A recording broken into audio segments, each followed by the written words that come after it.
throw to first base in case the first base person misses.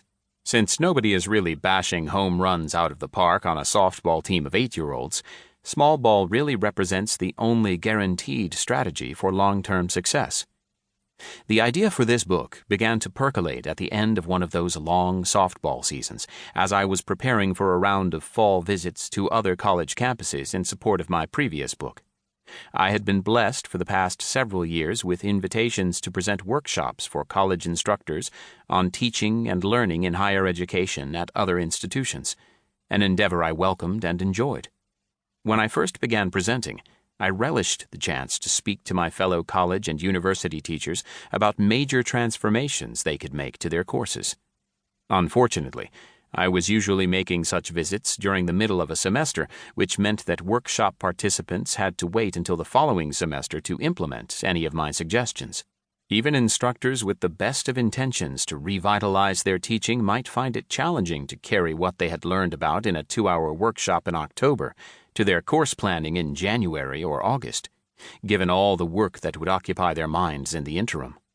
More fundamentally, sudden and dramatic transformation to one's teaching is hard work and can prove a tough sell to instructors with so many time-consuming responsibilities. As a working instructor myself, I taught courses in literature and writing every semester, so I knew full well the depth of this challenge. As much as I frequently felt the urge to shake up my teaching practices with radical new innovations, I mostly didn't. Reconceiving your courses from the ground up takes time and energy that most of us have in short supply in the middle of the semester, and that we usually expend on our research during the semester breaks. My reflections on this dilemma led me to consider whether I should incorporate into my workshops more activities that instructors could turn around and use in their classrooms the next morning or the next week without an extensive overhaul of their teaching. The pedagogical equivalence, in other words, of small ball. With that prospect in mind, I dove into the literature of teaching and learning in higher education with new eyes, seeking small ball recommendations that were both easy to implement and well supported by the research. Over the course of many months, this search led me through the work of cognitive psychologists who study the mechanics of learning, to neuroscientists and biologists who helped me understand some basic aspects of brain science, and to research in learning-related fields such as emotions and motivation. I was pleasantly surprised to find in these fields a manageable number of learning principles that seemed readily translatable into higher education classrooms.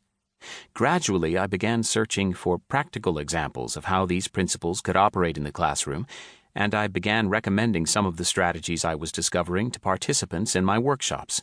I could feel the energy and excitement rising in the room whenever participants could see a short road between a late afternoon workshop and a concrete and positive change that they could make in their classes the next morning.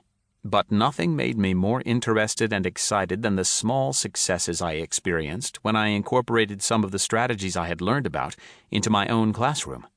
Over the course of that fall semester, as I both worked on my own teaching and spoke with other instructors about these ideas, I became convinced of the seemingly paradoxical notion that fundamental pedagogical improvement was possible through incremental change, in the same way that winning the World Series was possible through stealing bases and hitting sacrifice fly balls.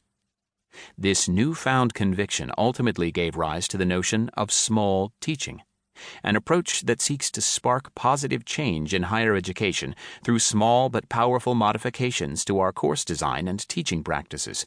Small teaching, as a fully developed strategy, draws from the deep well of research on learning and higher education to create a deliberate, structured, and incremental approach to changing our courses for the better. The past several decades have brought us a growing body of research on how human beings learn, and a new generation of scholars in those fields has begun to translate findings from the laboratories of memory and cognition researchers to the higher education classrooms of today. Their findings increasingly suggest the potency of small shifts in how we design our courses, conduct our classrooms, and communicate with our students. Some of the findings may also suggest pathways to change that arise from dramatic transformation to our courses, and I will point toward a few of these in this book's final chapter. But if we are seeking to boost our students' learning of course content to improve their basic intellectual skills such as writing, speaking,